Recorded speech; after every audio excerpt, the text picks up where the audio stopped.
जोहार दोस्तों।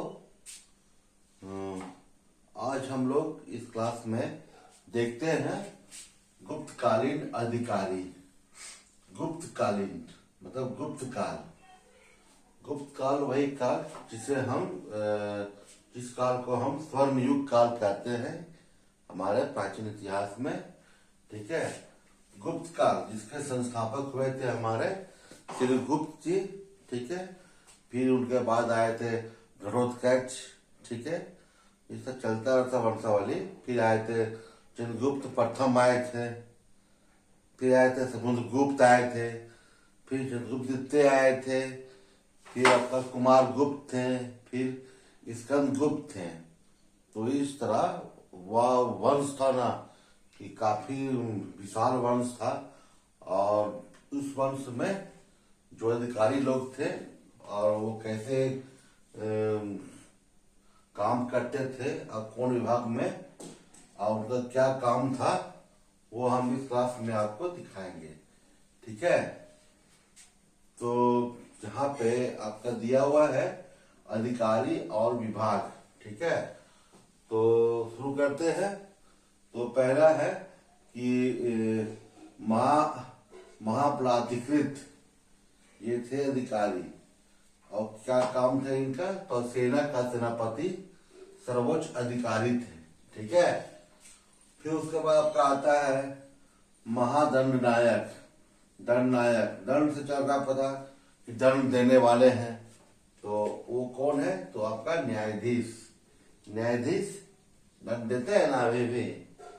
फिर उसके बाद आपका आता है संधि विग्राहिक, मतलब संधि संधि करने वाले। ठीक है, तो कहाँ संधि करने वाले? तो देखिए लिखा हुआ है यहाँ पर, युद्ध तथा संधि के विषयों से संबंधित युद्ध मंत्री। ठीक है, फिर आपका आता है दंडपाशिक। दंडपाशिक मतलब दंड देने वाले। ठीक है, तो अभी कौन दंड देते हैं हम लोग को? हम लोग कभी कुछ अपराध करते हैं तो वो हो गया आपका पुलिस विभाग। तो पुलिस विभाग का सर्वोच्च अधिकारी दंड पासित कराते थे गुप्त काल में। ठीक है, अधिकारी थे। एक तरह से अगर हम माने तो जो उस समय के अधिकारी थे आज भी वही अधिकारी है, लेकिन बस नाम जरा चेंज हो गया है। ठीक है, बाकी काम वही करते हैं। ठीक है, और फिर हो गया आपका विनय स्थिति स्थापक। तो क्या काम था इसका? शिक्षा अधिकारी। देखिए यहाँ भी वही सेम टू सेम है। विनय, शिक्षक कैसे होते हैं? विनय पूर्वक होते हैं, शांति पूर्वक होते हैं, बच्चों को शांति पूर्वक पढ़ाते हैं अच्छे से। तो ये हो गया हमारे शिक्षा अधिकारी थे। ठीक है, फिर क्या आता है महासेनापति। देखिए यहाँ दिख रहा है यार, महासेनापति। तो महासेनापति का क्या काम था? तो सेना वाला जान नहीं रहे हैं, सेना का सर्वोच्च अधिकारी जो हमारा अभी है जनरल है, ब्रिगेडियर है ना, वो आते हैं, कमांडर में आते हैं ये सब। फिर आपका आता है रणभटाग्रिक। रण मतलब युद्ध, भंडार मतलब कि उस समय का, जैसे कि क्या दिया हुआ है यहाँ पे ऑप्शन में, विभाग क्या दिया हुआ है? सेना की आवश्यकताओं की पूर्ति करने वाला प्रधान अधिकारी। तो जैसे कि कोई युद्ध करने गया है। ठीक है, युद्ध करने गया है तो वहां पे बहुत सारे सेनाओं को खाने पीने का, ठीक है, अस्त्र शस्त्र हो गया, उनका हो गया वस्त्र का, सब चीज का देख रेख करते थे कौन? तो रणभंडारिक। ठीक है, फिर है उसके बाद महासंधि विग्राहक।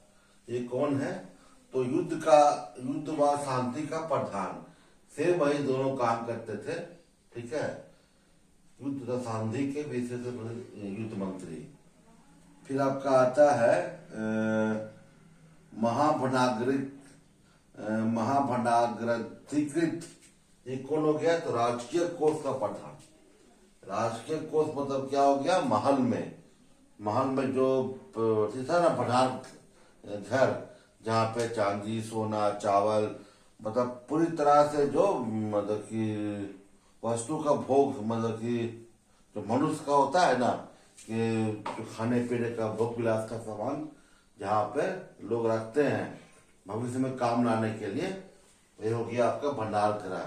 ठीक है, इस तरह पैसा वैसा के लिए अभी क्या है, आरबीआई है ना वर्तमान में, जहाँ पैसा रखा आता है इंडिया का, भारत का, उस तरह वो लोग आरबीआई जो गवर्नर है उस तरह का ही है। फिर आपका आता है महाछपटलिक। छपटलिक मतलब अभिलेख विभाग का प्रधान। छपटलिक क्या होता है, जो जरा दिमाग से होता है तेज, जो तुम बहुत दाएं बाएं यहाँ वहां ऐसे करता है, तो उसी को बना दिया था पहले कि जब तुम अभिलेख का जितना भी जो पेपर पर जो बाजी होता था सब चीज को देख रेख करने वाला। ठीक है, पेपर कहाँ पे क्या, पेपर से क्या हो रहा है, कितना व्यापार हो रहा है, उसको चेक करने वाला। ठीक है, तो वो थे हमारे अभिलेख विभाग का प्रधान। ठीक है, फिर आपका आता है सर्वाध्यक्ष। ये क्या थे, तो केंद्रीय सचिवालय का प्रधान। सचिवालय सभी जो विभाग में, जो राज्य में विभाग थे, तो उन लोग का हेड कि वो तो कैसे काम कर रहे हैं राज्य में। ठीक है, फिर आपका आता है महाप्रतिहार। तो महाप्रतिहार कौन थे, तो राजप्रसाद का मुख्य सुरक्षा अधिकारी। ये क्या काम करता था, जैसे कि हो गया ना कि मतलब हो गया राजमहल, बड़ा बड़ा जो राजमहल था, किला था, है ना, तो उसका देख रेख करने वाला। कहीं मतलब कुछ ऐसा युद्ध हुआ तो टूट फूट